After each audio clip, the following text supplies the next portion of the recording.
ఈ గాల్లో గెలిచిన గాలి నా కొడుకులు ఎక్కువైపోయినారు రాష్ట్రంలో ఎమ్మెల్యేలు. మీరు తెలుసుకోవాల్సింది రాష్ట్రంలో ఉన్న తెలుగుదేశం పార్టీ జనసేన నాయకులు తెలుసుకోవాలి. ఇప్పుడే అంటే హైదరాబాద్ కు పారిపోయే వాళ్ళు రేపు జగనన్న ప్రభుత్వం వస్తే వీళ్ళు హైదరాబాద్ కాదు అమెరికాకు పారిపోతారు.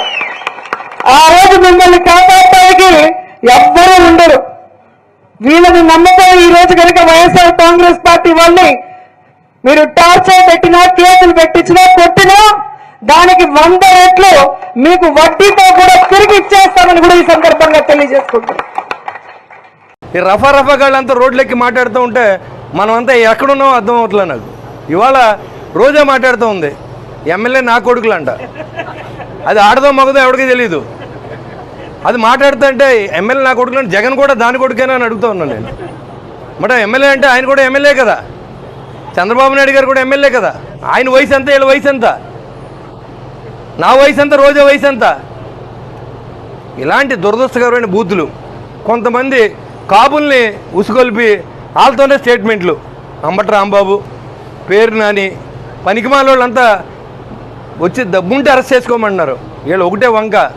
వీళ్ళందరూ ఏమో ఇళ్లలోని ఆడవాళ్ళు తిట్టి, చంద్రబాబు నాయుడు తిట్టి, కన్నాలేసి వీళ్ళందరూ ఇవాళ ఏంటంటే కక్ష సాధింపు పేరుతో మేము జైలుకి వెళ్తున్నాం, మళ్ళీ కూటమి ప్రభుత్వం కక్ష సాధిందని చెప్తూ ఉన్నారు.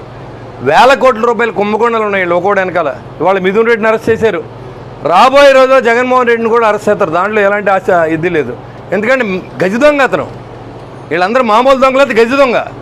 లిక్కర్లో మొత్తం దోచుకున్నాడు, గనులన్నీ దోచుకున్నారు, ఇసుకంతా దోచుకున్నారు, అడవి నుంచి వచ్చిన డబ్బు కూడా అమ్ముకున్నటువంటి ప్రభుత్వం ఇవాళ మళ్ళీ సంవత్సరం అయిపోయిన తర్వాత ఇక్కడ శాసనసభ్యుడు మళ్ళీ రోడ్డెక్కి అంతా మర్చిపోయారు. మనం ఇంటింటికి ఒక ఖాతా పెట్టి డబ్బు లాక్కున్నటువంటి లూటీ చేసిన వ్యక్తి అయినటువంటి కొట్టు సత్యనారాయణ కూడా ఇవాళ మాట్లాడుతూ ఉన్నాడు.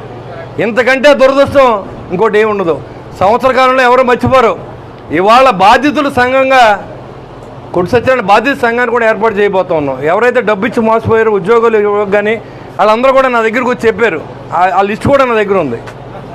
ఇలాంటి వ్యక్తులు రాజకీయాల్లో ఉంటే